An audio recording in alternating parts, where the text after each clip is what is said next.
ಹೋರಾಟದಲ್ಲಿ ಯಾವುದೇ ಮುಲಾಜಿಲ್ಲ, ಯಾವುದೇ ಸಂದರ್ಭವನ್ನು ಕೂಡ ಲೆಕ್ಕಿಸದೆ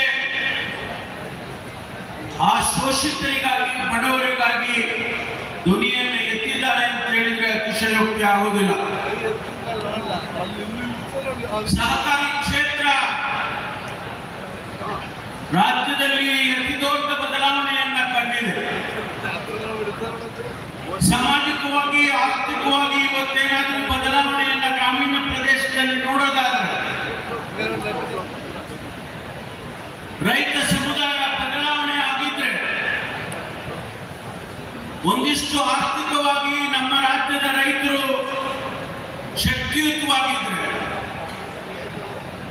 ಅದು ಸಹಕಾರಿ ಕ್ಷೇತ್ರದಿಂದ ಮತ್ತು ಸನ್ಮಾನ್ಯ ರಾಜಣ್ಣವರು ತಂದಂತಹ ಅನೇಕ ಕಾನೂನುಗಳು ನಿಯಮಗಳಿಂದ ಅಂತ ಹೇಳಿ ನಾನು ಇವತ್ತು ಹೇಳೋದಕ್ಕೆ ಬಯಸ್ತೇನೆ.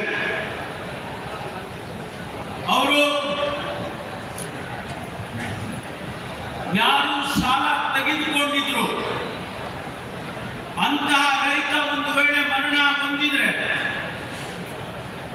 ಆ ಸಾಲವನ್ನು ಮನ್ನಾ ಮಾಡತಕ್ಕಂತ ತೀರ್ಮಾನ ಬಹುಶಃ ಇಡೀ ದೇಶದಲ್ಲಿ ಪ್ರಪ್ರಥಮ ಬಾರಿಗೆ ಕರ್ನಾಟಕದಲ್ಲಿ ತೀರ್ಮಾನವನ್ನು ಮಾಡಿದರು. ಯಾರು ಬೀದಿ ಬದಿಯಲ್ಲಿ ವ್ಯಾಪಾರ ಮಾಡ್ತಾರೆ ಅವರಿಗೆ ಸಾಲವನ್ನು ಕೊಡ್ತಕ್ಕಂಥ ಅತಿ ಕಡಿಮೆ ದರದಲ್ಲಿ ಬಡ್ಡಿಯನ್ನ ಕಟ್ಟಿಸಿಕೊಂಡು ಅವರಿಗೆ ಸಾಲವನ್ನು ಕೊಡ್ತಕ್ಕಂಥ ಅನೇಕ ಕಾನೂನುಗಳನ್ನ ಬದಲಾವಣೆಗಳನ್ನ ತಂದಿದ್ದು ಸನ್ಮಾನ್ಯ ರಾಜಣ್ಣನವರು. ನಾನು ಅನೇಕ ಸಂದರ್ಭದಲ್ಲಿ ಅವರನ್ನ ಹತ್ತಿರದಿಂದ ಮಾತನಾಡುವಂತಹ ಸಂದರ್ಭದಲ್ಲಿ ಅವರ ಮಾತಿನಲ್ಲಿ ಬರ್ತಕ್ಕಂಥ ಆ ಭರವಸೆಯ ಮಾತುಗಳು ಬಡವರಿಗೆ, ಬಡ ರೈತನಿಗೆ, ಬೀದಿ ಬದಿಯಲ್ಲಿ ವ್ಯಾಪಾರ ಮಾಡತಕ್ಕಂಥವರಿಗೆ ನಿಜಕ್ಕೂ ಕೂಡ ಅನೇಕ ಜನರ ಜೀವನವನ್ನ ಬದಲಾವಣೆ ಮಾಡಿದೆ ಅಂತ ಹೇಳಿದ್ರೆ ಅದು ತಪ್ಪಾಗಲ್ಲ ಅಂತ ಹೇಳಿ ನಾನು ಅಂದ್ಕೊಳ್ತೇನೆ. ಇವತ್ತು ಅವರ ಆಸೆ ಒಂದು ನೆರವೇರಿದೆ. ಕಳೆದ ಬಾರಿ ಸನ್ಮಾನ್ಯ ಜಯಚಂದ್ರ ಅವರ ಚುನಾವಣೆಯ ಸಂದರ್ಭದಲ್ಲಿ ನಾವು ಗೊಲ್ರೆಟ್ಟಿಗೆ ಹೋಗಿದ್ದು. ಆ ಗೊಲ್ರೆಟ್ಟಿಯಲ್ಲಿ ಭಾಷಣ ಮಾಡುವಾಗ ನಾನೇ ಮಾತನಾಡುವಾಗ ಹೇಳಿದೆ, ರಾಜಣ್ಣವರಿಗೆ ಒಂದು ಆಸೆ ಇದೆ, ಮುಂದೆ ಬರ್ತಕ್ಕಂಥ ಕಾಂಗ್ರೆಸ್ ಪಕ್ಷದ ಸರ್ಕಾರದಲ್ಲಿ ಸಹಕಾರಿ ಸಚಿವರಾಗಬೇಕು. ಅವರು ನಮ್ಮ ಸರ್ಕಾರ ಬಂದಿದ್ದೆ ಆದರೆ ಅವರು ಖಂಡಿತವಾಗಿ ಸಹಕಾರಿ ಸಚಿವರು ಆಗ್ತಾರೆ ಎನ್ನುವಂತ ಮಾತನ್ನು ಹೇಳಿದ್ದೆ ನಾನು. ಇವತ್ತು ರಾಜ್ಯದಲ್ಲಿ ಅವರು ಸಹಕಾರಿ ಸಚಿವರಾಗಿ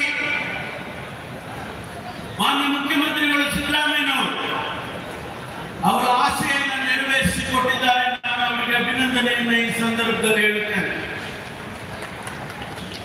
ಯಾರಿಗೆ ಪರಿಣಿತಿ ಇದೆ, ಯಾರಿಗೆ ಆ ಕ್ಷೇತ್ರ ಚೆನ್ನಾಗಿ ಅರ್ಥ ಮಾಡಿಕೊಂಡಿದ್ದಾರೆ ಅವರಿಗೆ ಸಚಿವರನ್ನ ಮಾಡಿದ್ರೆ ಎಷ್ಟೊಂದು ಬದಲಾವಣೆಯನ್ನು ತರೋದಕ್ಕೆ ಸಾಧ್ಯ ಅನ್ನೋದನ್ನ ಮಾನ್ಯ ರಾಜಣ್ಣನವರು ಇವತ್ತು ತೋರಿಸಿಕೊಟ್ಟಿದ್ದಾರೆ. ಸಹಕಾರಿ ಕ್ಷೇತ್ರ ಅತಿ ದೊಡ್ಡ ಬದಲಾವಣೆಯನ್ನು ಇವತ್ತು ಮಾಡಿಕೊಂಡು ಬರ್ತಾ ಇದೆ.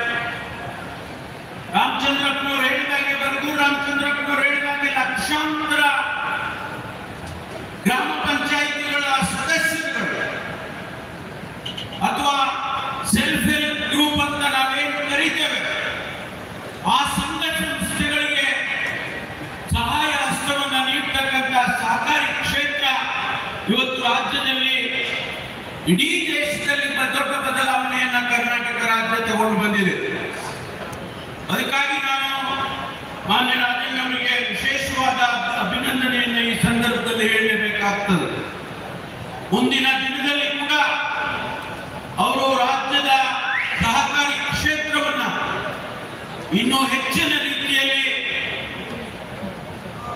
ಗಟ್ಟಿ ಮಾಡತಕ್ಕಂಥ ಕಾನೂನುಗಳನ್ನು ತರೋದ್ರ ಮೂಲಕ ಆ ಸಹಕಾರಿ ಕ್ಷೇತ್ರ ಜನಸಮುದಾಯಕ್ಕೆ ಉಪಯೋಗ ಆಗಲಿ ಅಂತ ಹಾರೈಸುತ್ತೇನೆ.